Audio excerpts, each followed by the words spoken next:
Bunda baru dengar atau udah kali Bunda lupa sama saya kali ya. Jadi gini pun di rumah studi gramatika apa ya? Jadi kita tuh punya permasalahan, tapi masalah itu apa ya? Dua-duanya benar gitu ya.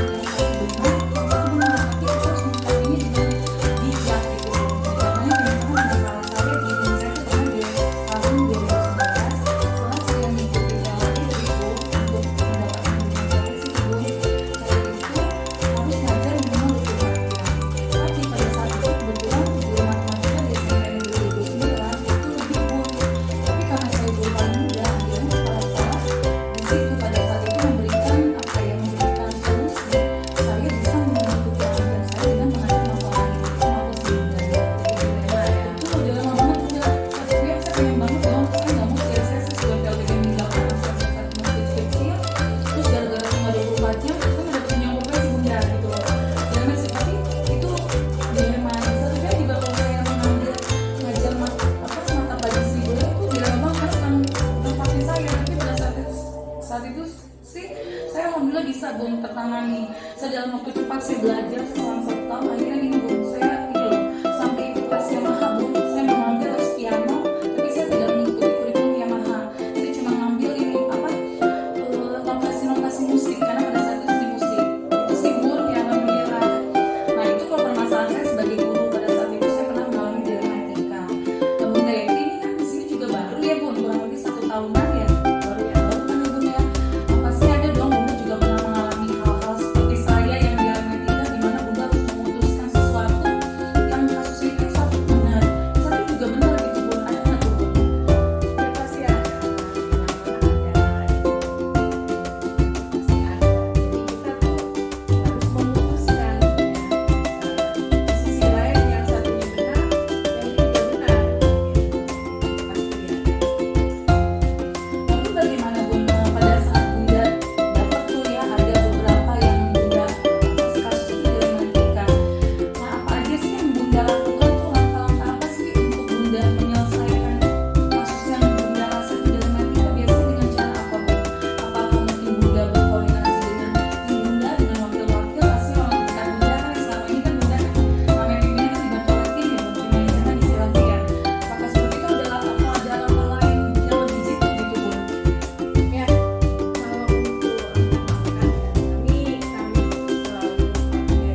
kepemimpinan Bunda ini memang luar biasa Bun. Dari Adiwiyata kita ke Bunda terus kepala sekolah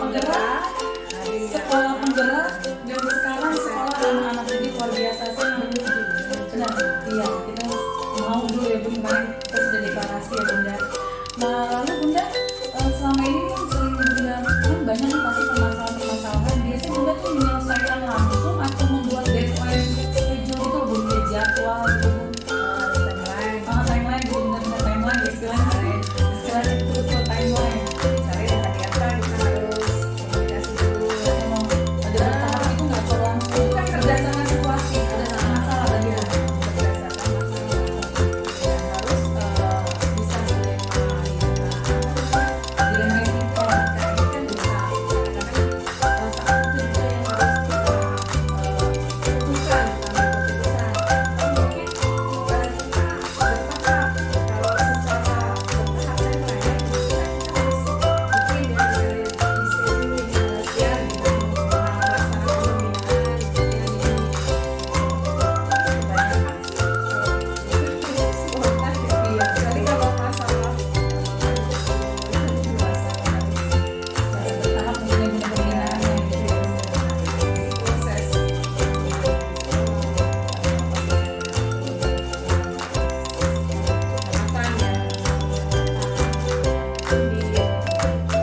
Kalau selama ini Bun, kalau terkait dengan anak buah Bunda nih, maksudnya dulu nih kayak saya ada nggak sih Bun masalah-masalah yang terkait dengan etika Bun?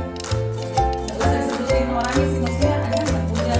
Maksudnya lebih tantangan yang mana Bun menghadapi masalah kayak kemarin itu kan mungkin tawuran apa gitu ya, dengan masalah itu lebih beratan yang mana sih Bun untuk menyelesaikannya sebagai Bunda seorang pimpinan di sini sekarang karena juga baru nih Bun, belum terlalu dekat dengan anak buah ya. Ya nggak semua kan banyak ya Bunda untuk apa sih untuk Bunda memahami karakter setiap person anak buah Bunda yang kurang lebih 40-50 ini kan sulit ya Bun. Sedangkan tiap anak buah itu saya Bapak Ibu guru kan punya karakter masing-masing nih Bun. Dan Bunda selama ini sebagai pimpinan di sini lebih berat yang mana Bun? Tantangan yang lebih berat yang mana sih menyelesaikan permasalahan murid atau permasalahan langsung Bapak Ibu guru?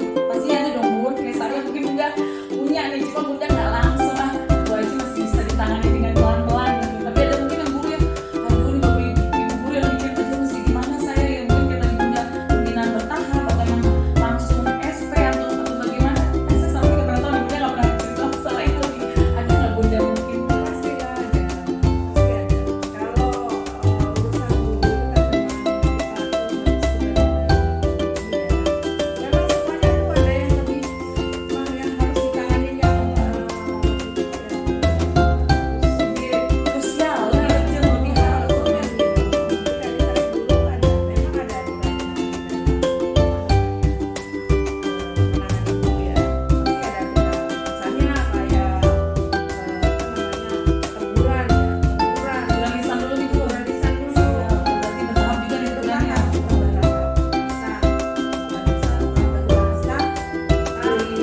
Istilahnya SP Bun. SP gitu, surat peringatan dari kantor-kantor gitu ya. Oh ada gitu.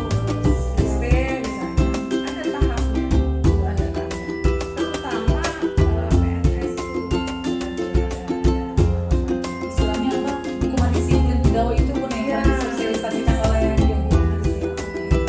yang lebih berat yang mana nih Bun tadi Bun? Tantangan yang mana Bun lebih menyelesaikan masalah Bapak Ibu guru yang wow itu atau murid-muridnya WO itu dari kemarin kasusnya luar biasa ya, Bun. Kita benar-benar sangat dilema sekolah yang mana tapi banget banget ya Bun ya. Kompak ya Bun, makanya tadi saya bilang di awal Bun, kepemimpinan Bunda itu terus menanjak. Karena saya pun di sini baru Bun, kurang lebih baru 6 tahun. Saya ngeliat memang apa ya perubahan 2021 tuh luar biasa. Semenjak Bunda juga cepet banget, Bunda baru 1 tahun. Ya Bunda baru Bunda ini dari hati nih Bun. Ya kita nggak ada ganti balik lagi maksudnya. Itu cepet Bun dari yang awal dilihat berkebut proses cepat ya kan, tim semua bergerak gitu. Karena disibukkan dengan program-program itu kali, jadi bapak ibu gurunya akhirnya tidak ada sempat untuk melakukan sesuatu. Jadi karena ngurusin apa deadline yang harus dikerjakan ya. Tapi saya Bun sebagai anak buah Bunda sih ngerasa kalau sih anak gitu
calon pemimpin pembelajaran pun, karena katanya semoga saya punya sikap seperti Bunda yang mengayomi, yang bisa merangkul bapak ibu guru kita tuh dengan personal dan mencari lihat potensi positifnya, jangan lihat negatifnya.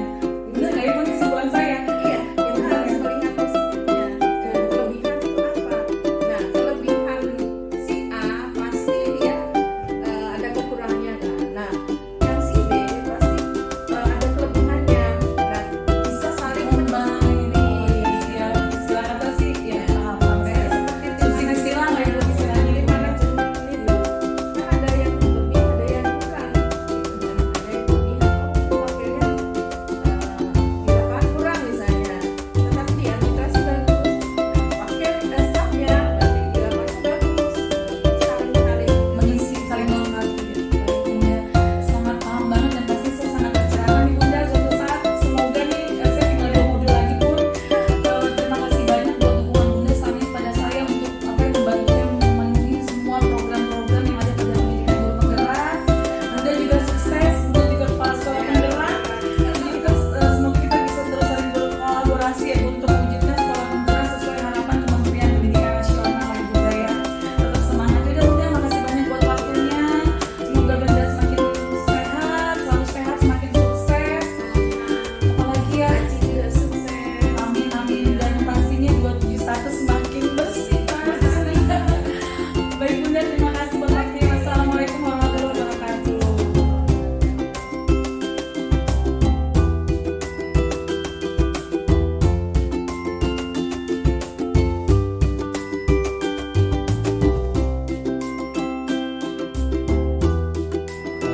Terima kasih Bu Siti sudah hadir di dalam rangka untuk memenuhi program ya sebagai penggerak.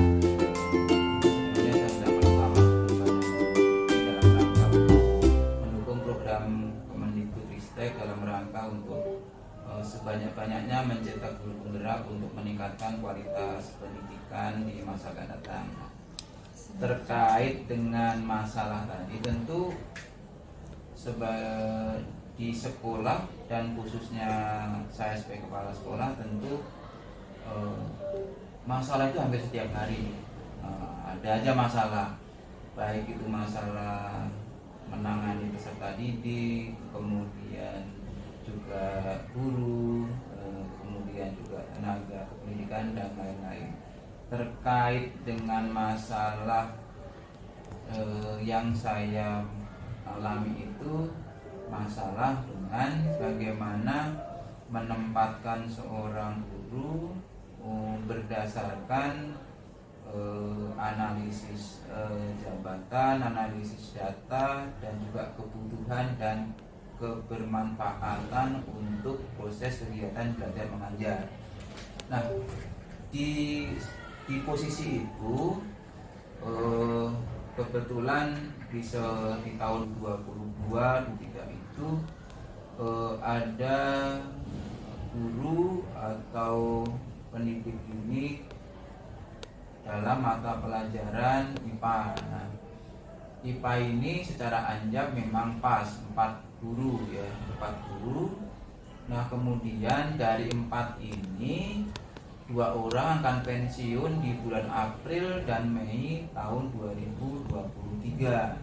Sedangkan bulan itu tentu KBM belum selesai, itu di tengah jalan. Nah, kebetulan di 4 guru ini kan harus ditempatkan pada posisi yang ideal, yang tidak mengganggu KBM ketika guru ini nanti mengakhiri purna baktinya. Akhirnya untuk memutuskan itu tentu saya sebagai kepala sekolah mengajak teman-teman dari tim manajemen khususnya wakil kepala sekolah untuk berdiskusi lah, kira-kira begitu. Kan memang sebaiknya begitu, berdiskusi, ada 3 wakil dari 4 teman saya, kami berdiskusi. Nah, hasil diskusi itulah diputuskan atau disepakati bahwa kepala sekolah harus rolling ya, menempatkan guru IPA ini ke posisi yang ketika nanti pensiun tidak mengganggu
saya dan tim Putuskan. sampaikan gitu dengan arahan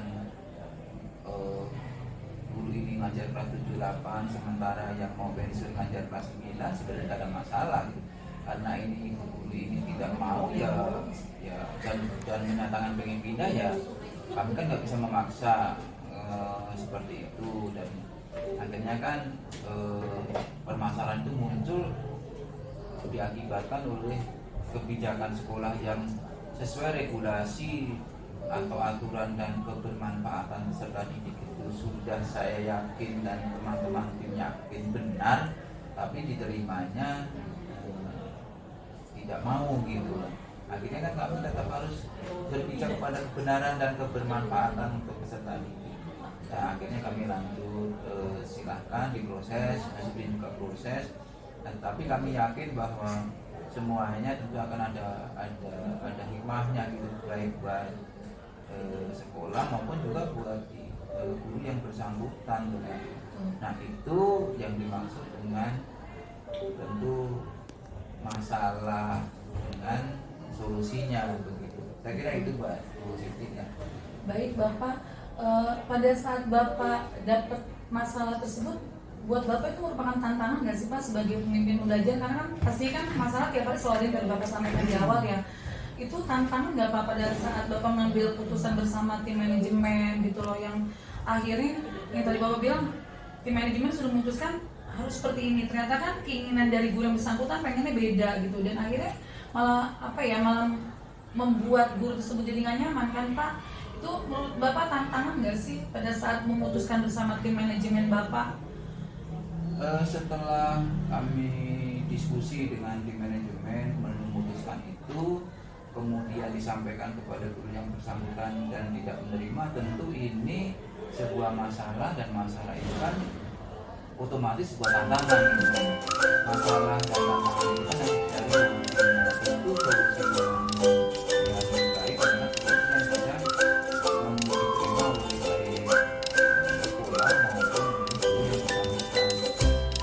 Diterimanya apa ya, guru ini pengen pindah ya kami silakan. Sekolah juga kan tentu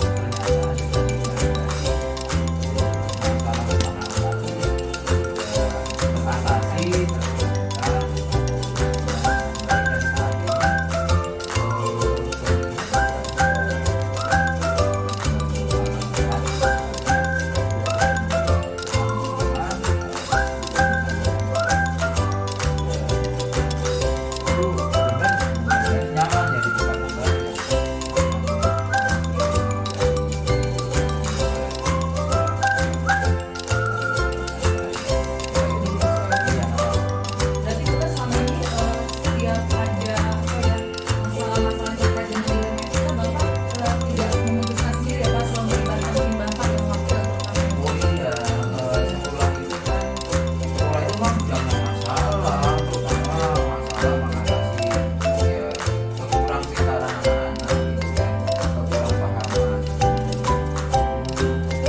Ini kan ada keberatan berlaku dan selalu harus memperhatikan regulasi, karena itu yang harus selalu setiap hari bukan setiap hari ya, setiap saat harus disampaikan gitu kan.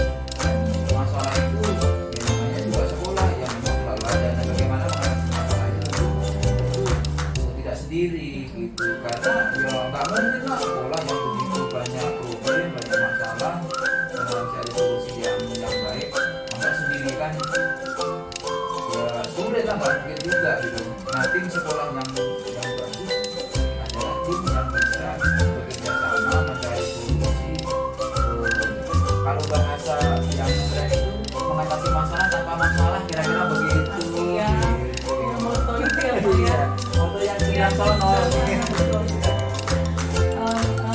Lalu Pak, biasanya Pak kalau dari masalah-masalah itu Bapak langsung menyelesaikan atau membuat schedule dulu Pak? Maksudnya kan itu nanti dulu di schedule-nya atau langsung biasanya Bapak menyikapinya bersama tim Pak?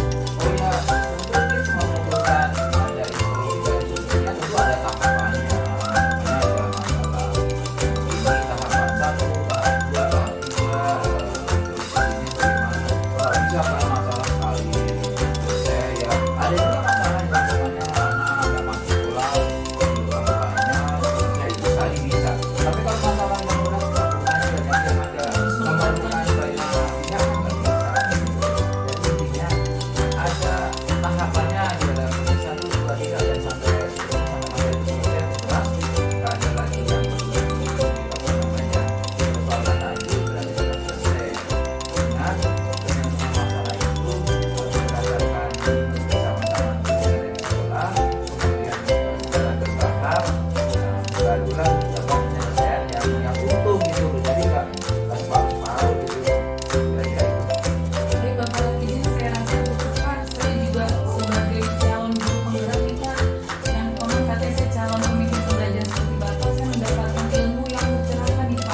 baik gitu. Iya. Terima kasih Bapak Rekidin, mohon izin pamit. Assalamualaikum warahmatullahi wabarakatuh. Waalaikumsalam warahmatullahi wabarakatuh. Sukses. Baik. Terima kasih.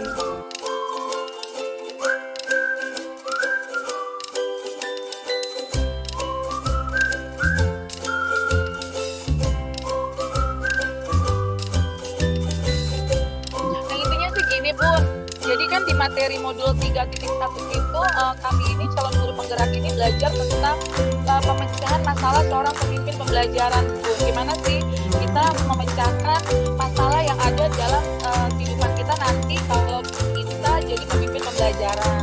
Nah itu namanya itu tentang ini Bun, masalah dilema etika. Mungkin Bunda pernah dengar ya dilema etika itu ya? Pernah dong? Dilema etika. Oh ya, jadi itu ada masalah yang merupakan dilema etika, ada juga masalah yang berupa rujukan moral. Nah kalau dilema etika itu gini Bun, jadi masalah itu dua-duanya itu bikin kita galau gitu, milih yang mana. Tapi kita harus menyelesaikan masalah tersebut dengan bijak, tidak merugikan pihak yang sini, tidak merugikan pihak yang sana gitu Bun.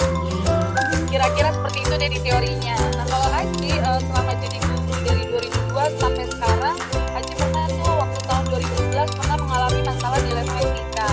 Jadi gini Bun, waktu 2011 Aji tuh pernah apa ya, kan kita guru matematika nih Bun ya.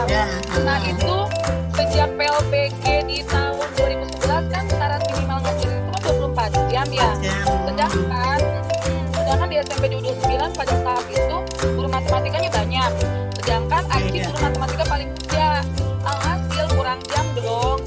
Akhirnya Aji sebagai guru kan nggak mau dong Bun, nggak dapat sertifikasi tunjangan profesi ya. Akhirnya minta deh ngelobi kepala sekolah deh, Pak gimana dong, nggak mungkin dong tuh udah PLPG ninggalin anak waktu itu masih kecil-kecil ya, masa gara-gara kurang jam saya nggak dapat tunjangan profesi gitu, tolong solusinya dong Pak gitu. Nah ya udah dikasih solusi sama pimpinan pada saat itu, yaitu solusinya gini Bun, dikasih ngajar seni budaya, wewe banget kan Bun, seni budaya gitu loh. Orang matematika seni budaya. Ya Allah Bun, jadi itu galau, terima nggak ya, terima, tapi kalau nggak terima ya mohon maaf, rugi. Yang tadi Aci bilang udah PLPG kurang lebih 9 hari ya pada saat itu di Depok kan, Wisma Kinasi. Terus harus nggak dapat tunjangan profesi gara-gara kurang jam. Ya udahlah bismillah terima. Nah itu Bun, jadi galaunya Aci itu pada saat itu seperti itu. Jadi di satu pihak itu benar kan harus memenuhi 24 jam, tapi di satu pihak juga benar karena Aci membantu pihak sekolah yang pada saat itu guru seni budayanya kurang, jadi dibantu oleh Aci yang kebetulan juga memang butuh itu. Jadi itulah Bun, kira-kira kasus contoh dilematika tuh kayak gitu, yang satu benar, yang satu juga benar, sama-sama benar kan itu ya. Gitulah Bun, kira-kira kayak gitu. Nah Bunda gitu. Nih kan udah jadi kepala sekolah udah lama nih. Belum. Dong selama di sekolah. Baru 4 tahun. Permasalahan. Wow, udah keren banget tuh Bun. 4 tahun pengalamannya sudah luar biasa deh pastinya deh. Nah selama Bunda jadi kepala sekolah ada nggak sih yang kira-kira tuh permasalahan seperti apa yang bikin Bunda galau-galau gimana gitu? Yang kesini oke. Banyak sih sebenarnya. Harus putusin. Yang kira-kira paling apa ya, yang paling melekat kali Bun, yang paling apa ya, yang berkesan apa gimana gitu, berkesan yang menyebalkan atau menyenangkan, ada nggak Bun? Mungkin gitu. Yang paling baru aja kali ya. Iya, yang paling boleh, Bun, baru. boleh. Tapi saya juga tidak tahu itu termasuk yang dimaksud sama Bu Aci atau enggak ya. Okay. Nanti coba dilihat aja ya. Jadi biasa kan sejak pandemi itu ini malah RKAS ya, masalah RKAS ya. Iya. Sejak pandemi kan kita memang ada ya banyak ini apa namanya, waktu itu VOP-nya terpotong sehingga yang rencana semula membuat ini segala macam itu nggak ada gitu kan ya. Makin kesini kan anak 2 tahun ya, hampir 2 tahun gitu kan di rumah, jadi kita tidak ya fokus ke sesuatu lah, nggak sampai semuanya ya, fokus mana. Kemudian mau PTM fokusnya ke persiapan PTM ya kan, harus menyiapkan wastafel, harus menyiapkan segala macam, dimana itu tadinya nggak ada, so ada perubahan RKS. Kemudian di tahun yang lalu kita merancangkan itu untuk tahun ini kan di kita pikir sekarang masih pandemi gitu ya, pandemi siap. Nah, jadi belum sekolah kan ya. Jadi karena sekolah itu sudah lama dibangun, kemudian gerbang itu terlihat sudah terlalu kuno dan sudah kurang bagus lah, sehingga kita anggarkan untuk ganti gerbang gitu ya, gerbang sekolah. Kemudian setelah ke 2022 ternyata kan masuk PTM Iya, masuk PTMT. Iya, 50% gitu kan ya, 50% segala macam. Iya, paham. Begitu di akhir tahun ajaran baru terus masuk 100% gitu ya, langsung 100% juga. Iya. Berarti Iya, kan betul. berarti kan ini anak-anak butuh yang kita sudah boleh dibuka kantinnya kan itu ya.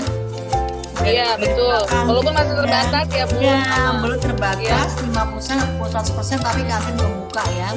Di tahun ajaran baru kan kantin buka gitu. Nah, karena kemarin kita tidak fokus ke kantin, ternyata setelah mau buka kita baru tahu setelah 2 tahun tidak dipakai kantin itu ternyata rusak gitu loh ya. Rusak, banyak pastinya, segala macam.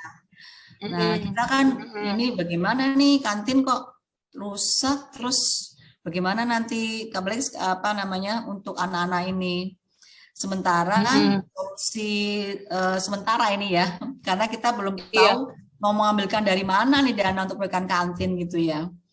Akhirnya sekarang kantin itu kita buat seperti bazar gitulah, sementara bazar, jadi hanya buka tutup di tempat kita di sekitar halaman sekolah gitulah ya.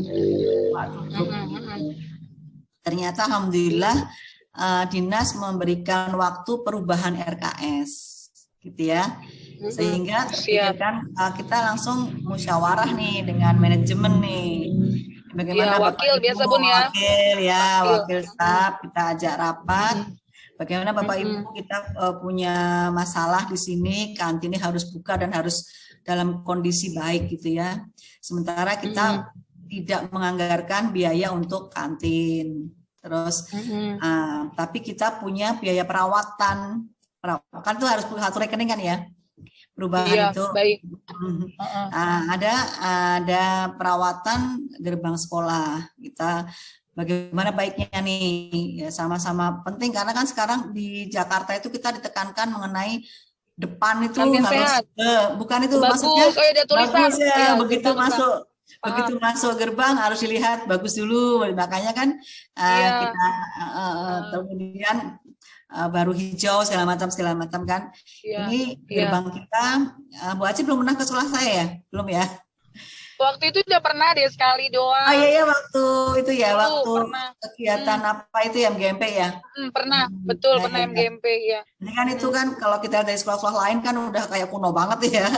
Jadi kalau orang masuk ke dalam, ini sekolah kuno nih gitu ya kelihatan. Gitu, baik ya. Tapi di lain pihak kita harus membenahi kantin supaya nanti anak-anak ini nyaman untuk di kantin yang sementara masih berantak kayak ya jadi kumuh gitu loh ya. Kumuh, siap, baik. Akhirnya kita berdiskusi, setuju semua ya, teman-teman setuju semua. Baiklah kita alihkan saja dana itu untuk perbaikan kantin, tapi memang letaknya ada di TW4.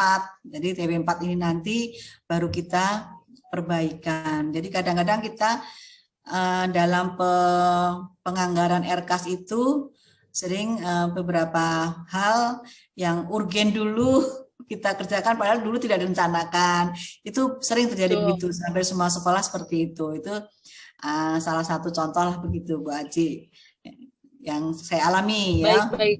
Paham sih Bun. Ya, tapi sepertinya sih yang saya pelajari dari materi pembelajaran saya di PPGP seperti itu dilema etika deh Bunda.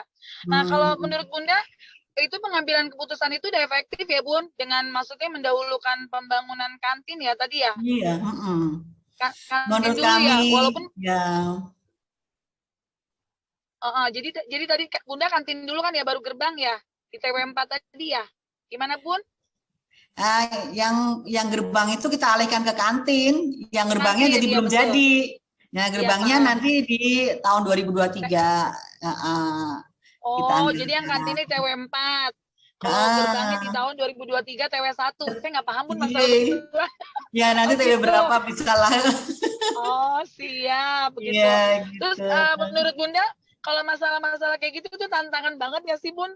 Dalam mengambil putusan yang kayak gitu yang tiba-tiba gitu secara kan tadi Oh, diamati dari rentetan ceritanya kan sebenarnya itu tidak terencana ya Bun. Kita tiba-tiba harus iya, masuk PTMT gitu kan. Terus iya, ngelihat kondisi kantin yang mohon maaf tadi crowded, kumuh gitu. Itu kan berarti tantangan ya Bun. Menurut Bunda betul. gimana Bun? Tantangan nggak pada saat harus mengambil keputusan apa dulu ya bersama tim manajemen tadi Bun? Menurut Bunda? Ya, tantangan juga ya karena kita harus apa namanya mencari apa yang prioritas utama. Prioritas utama itu yang mana dulu kita ini, yang urgent mana dulu kita. Sehingga kadang-kadang apa namanya pengambilan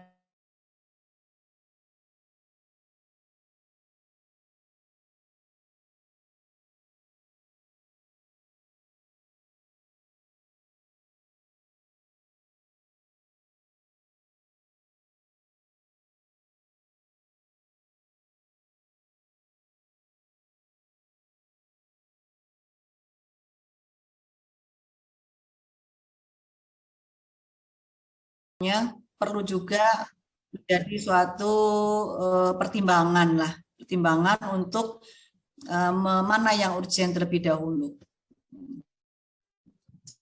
Seperti itu. Bunda paham. Bilang yang urgent dulu. Kalau misalkan memang kasusnya nggak terlalu urgent, Bun, mungkin kayak Bunda kan kepala sekolah nih, ada dong pembinaan kepada Bapak Ibu guru ya, Bun. Nah itu seperti itu juga nggak, Bun? Maksudnya yang urgent dulu atau memang ada jadwal atau apa istilahnya timeline ya, Bun? Kalau di kepala sekolah apa sih, Bun, istilahnya, Bun? Ya. Timeline ya istilahnya gitu. Apa seperti itu, Bun? Kan kalau sarana prasarana kan gitu, Bunda melihatnya dari segi yang urgent. Tapi kalau untuk pembinaan kepada Bapak Ibu guru gimana, Bun?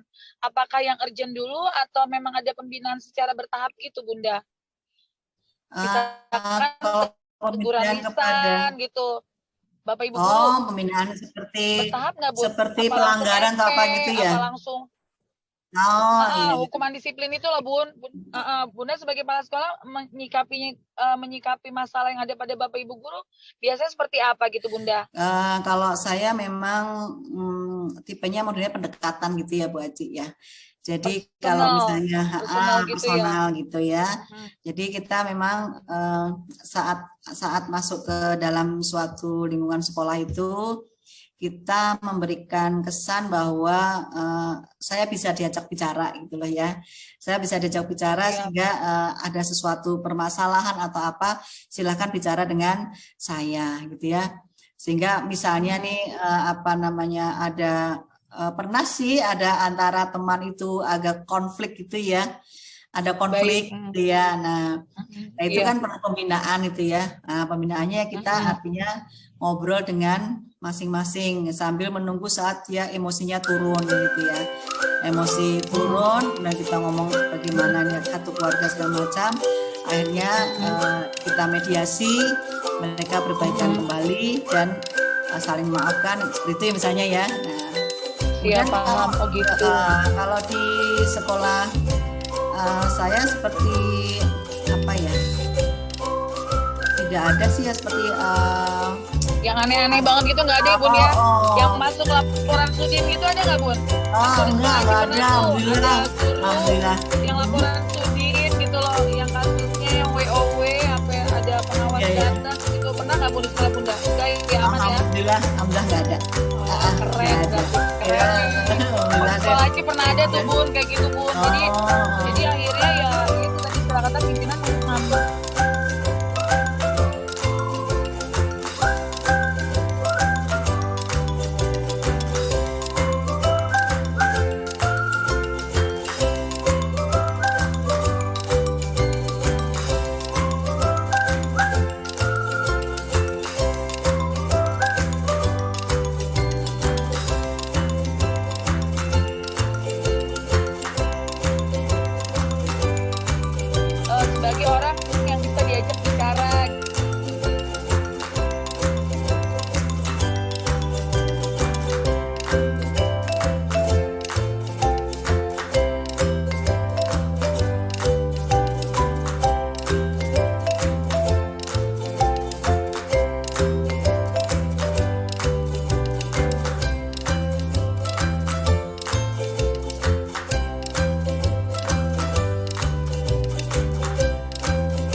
kemana-mana. Karena jadwal padat banget, Bun. Ini kayak gini, kemarin baru Loka Karya 2 ya. Nih besok hari Jumat baru dikasih tahu tadi, udah pendampingan individu 3. Dikasih tahu cuma 2 hari, padahal berkas untuk pendampingan individu 3 itu banyak banget. Tapi ya udahlah, jalanin aja tugas ini belum. Semangat.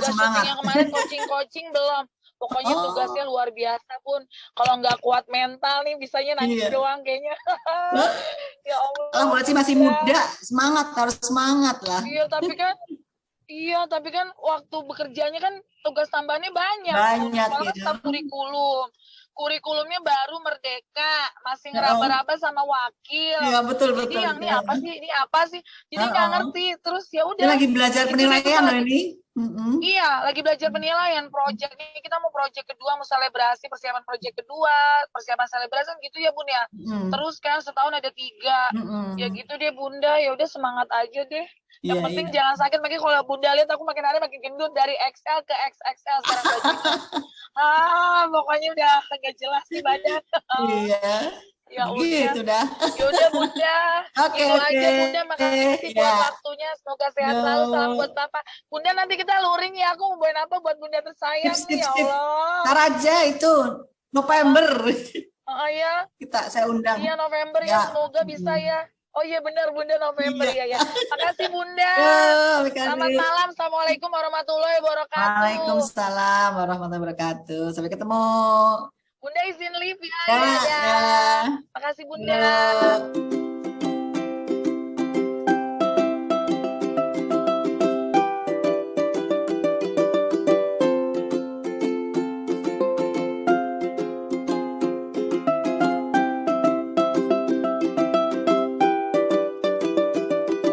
Assalamualaikum warahmatullahi wabarakatuh. Perkenalkan, nama saya Siti Nursudiani, guru matematika dari SMP Negeri 271 Jakarta, calon guru penggerak angkatan kelima dari Provinsi DKI Jakarta. Pada video kali ini, saya akan memberikan hasil analisis dari wawancara saya kepada 3 kepala sekolah negeri di SMP Negeri dekat sekolah saya. Hal ini terkait dengan tugas yang ada pada modul 3.1.A.6 demonstrasi kontekstual, di mana pada tugas tersebut saya harus melakukan wawancara kepada 2-3 kepala sekolah. Nah, berikut adalah hasil analisis dari wawancara saya. Yang pertama, yaitu hasil analisis wawancara yang kepada kepala sekolah saya sendiri, yaitu kepada Ibu Eti Tribudi Sejati Mawarni SPD. Saya melihatnya dari masalah yang beliau paparkan kepada saya, ada paradigma yang diambil, yaitu yang pertama, rasa keadilan lawan rasa kasihan. Di sini pimpinan saya masih peduli dengan masa depan muridnya, kan tetapi beliau juga harus berbuat adil dengan memberikan pelajaran kepada murid yang terlibat tawuran agar tidak mengulanginya di kemudian hari, dengan melibatkan pihak yang berwajib atau polisi, dan pastinya melibatkan wali kelas, guru BK, dan orang tua. Lalu saya juga melihat pada kasus ini, yaitu ada paradigma yang kedua, paradigma jangka pendek lawan jangka panjang. Karena menurut saya, beliau perlu untuk memilih antara yang kelihatannya terbaik untuk saat ini dan yang terbaik untuk masa yang akan datang bagi muridnya, terutama dalam hal pembentukan karakter baik. Jangka pendeknya pembentukan karakter baik, dan jangka panjangnya pembiasan atau penanaman karakter baik. Nah, prinsipnya yaitu berpikir berbasis rasa peduli atau care-based thinking. Prinsip ini mendasari pilihan pengambilan keputusan yang berpikir berbasis rasa peduli. Karena keputusan tersebut diambil dengan mempertimbangkan penuh rasa peduli kepada muridnya. Lalu, yang kedua juga ada prinsip berpikir berbasis peraturan atau rule-based thinking, yaitu prinsip yang mendasari pilihan pengambilan keputusan berdasarkan peraturan atau regulasi yang ada pada saat itu. Karena di sini anak-anak yang terlibat tawuran juga harus memenuhi peraturan yang ada pada negara kita, yaitu harus ditindaklanjuti oleh polisi. Nah, pada saat pengambilan keputusan, ada 9 langkah pengambilan keputusan. Saya melihatnya di sini pimpinan saya yaitu melibatkan semua stakeholder, melibatkan wakil, staf, semua guru, wali kelas, guru BK, dan pastinya orang tua. Itu analisis saya kepada wawancara saya kepada Ibu Etri Tribudi Sejati Mahwarni. Lalu analisis saya yang kedua yaitu kepada hasil wawancara saya kepada Kepala Sekolah SMP Negeri 207 yaitu Bapak Dr. Andes Rakidin. Di sini saya melihat hasil permasalahan yang ada itu termasuk dilema etika. Nah, paradigma yang diambil yaitu jangka pendek lawan jangka panjang. Karena beliau perlu untuk memilih antara yang kelihatannya terbaik untuk saat ini dan yang terbaik untuk masa yang akan datang bagi kedua guru dan siswa, terutama dalam hal selalu menciptakan kegiatan pembelajaran kondusif. Jangka pendeknya, memberikan tugas mengajar kelas 9 kepada kedua guru tersebut karena terkait kegiatan yang ada pada kalender akademik sekolah. Jangka panjangnya selalu menciptakan kegiatan pembelajaran kondusif. Walaupun pada akhirnya salah satu dari guru tersebut mengajukan pindah atau rotasi karena mengikuti keinginannya, di mana dia merasa tidak nyaman jika tetap harus mengajar di sekolah tersebut, yang sudah tidak sesuai dengan prinsip dan pemahaman yang salah. Lalu, untuk prinsipnya, saya melihat di sini ada prinsip berpikir berbasis peraturan atau rule-based thinking. Karena keputusan yang diambil sudah sangat tepat dan mempertimbangkan situasi dan kondisi dari kedua guru tersebut. Nah, pada saat pengambilan keputusan, saya melihat Kepala Sekolah SMP Negeri 207, yaitu Bapak Dr. Andes Rakidin, dalam mengambil keputusannya, beliau melibatkan semua stakeholder, terutama ada wakil, staf, dan guru yang bersangkutan, serta melibatkan pihak satlak dari kecamatan. Nah, lalu hasil analisis untuk hasil wawancara saya kepada kepala sekolah yang ketiga, yaitu Kepala Sekolah SMP Negeri 163, Ibu Dr. Andasri Triana Pranawingrum, saya melihat dari permasalahan yang ada, yaitu ada paradigma di situ.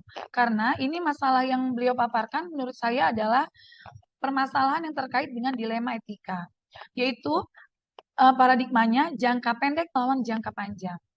Paradigma ini digunakan karena menurut saya beliau perlu untuk memilih antara yang kelihatannya terbaik untuk saat ini dan yang terbaik untuk masa yang akan datang bagi guru dan siswa, terutama dalam hal kegiatan pembelajaran yang selalu kondusif.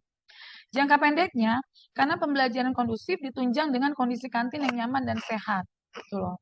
Dan jangka panjangnya, karena pembangunan pagar sekolah juga sama pentingnya untuk keamanan sekolah. Nah, prinsipnya saya melihat dari permasalahan tersebut, prinsipnya itu berpikir berbasis peraturan atau rule-based thinking. Nah, pada saat pengambilan keputusan, pimpinan SMP Negeri 163, yaitu beliau melibatkan semua stakeholder, wakil, staf, dan pastinya bendahara sekolah, karena terkait penganggaran atau pembuatan kantin yang utuh, yang nyaman, dan juga nanti untuk jangka panjangnya pembangunan gerbang sekolah yang baik. Nah, pada akhirnya saya menyimpulkan yaitu hasil keputusan yang diambil oleh ketiga kepala sekolah tersebut sudah berdasarkan 9 langkah pengambilan keputusan, yaitu di mana 9 keputusan tersebut ada yang pertama, mengenali nilai-nilai yang saling bertentangan, yang kedua, menentukan siapa saja yang terlibat, yang ketiga, mengumpulkan fakta-fakta yang relevan, yang keempat, pengujian benar atau salah, yang di dalamnya terdapat uji legal, uji regulasi, uji intuisi, uji halaman depan koran, uji keputusan, panutan, atau idola. Lalu ada langkah yang kelima, pengujian paradigma benar lawan benar. Yang tadi, karena dilema etika. Yang keenam, prinsip pengambilan keputusan. Yang ketujuh, investigasi opsi trilema. 8, buat keputusan. Dan terakhir, tinjau lagi keputusan Anda dan refleksikan. Jadi kesimpulannya, dari ketiga pimpinan tersebut selalu melibatkan semua stakeholder, terutama wakil dan stafnya. Demikian hasil analisis wawancara saya kepada ketiga kepala sekolah. Terima kasih. Semoga bermanfaat. Saya ucapkan wassalamualaikum warahmatullahi wabarakatuh.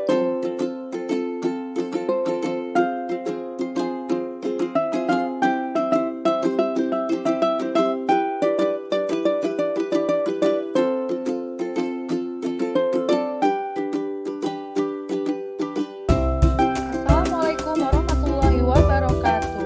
Pada video kali ini saya akan melanjutkan yaitu hasil refleksi dari kegiatan wawancara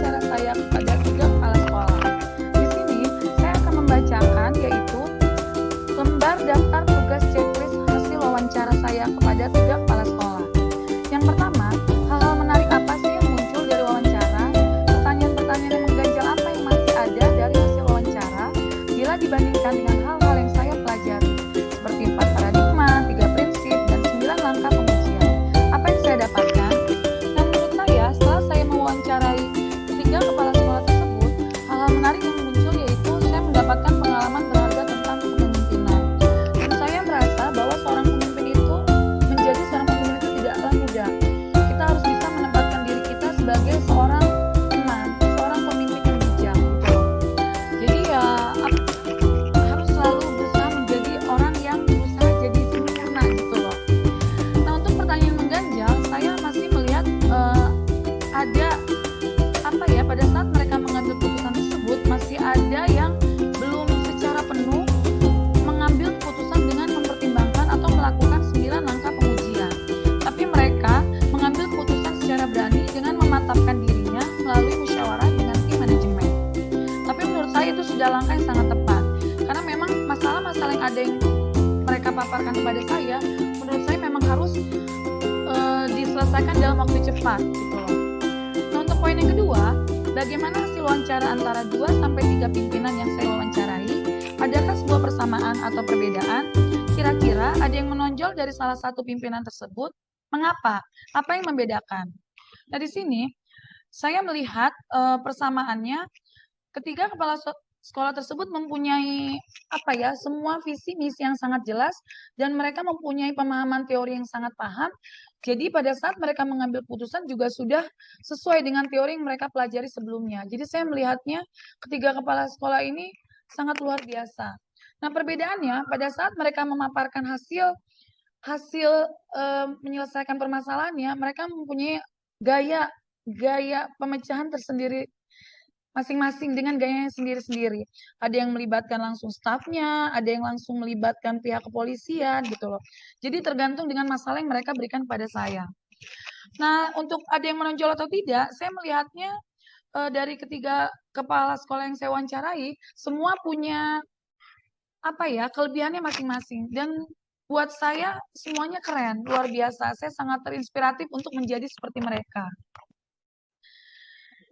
Dan yang ketiga, apa sih rencana ke depan para pimpinan dalam menjalani pengambilan keputusan yang mengandung unsur dilema etika?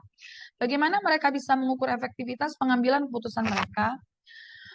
Nah, saya sih melihat rencana mereka yaitu mereka melihat dari permasalahan yang ada.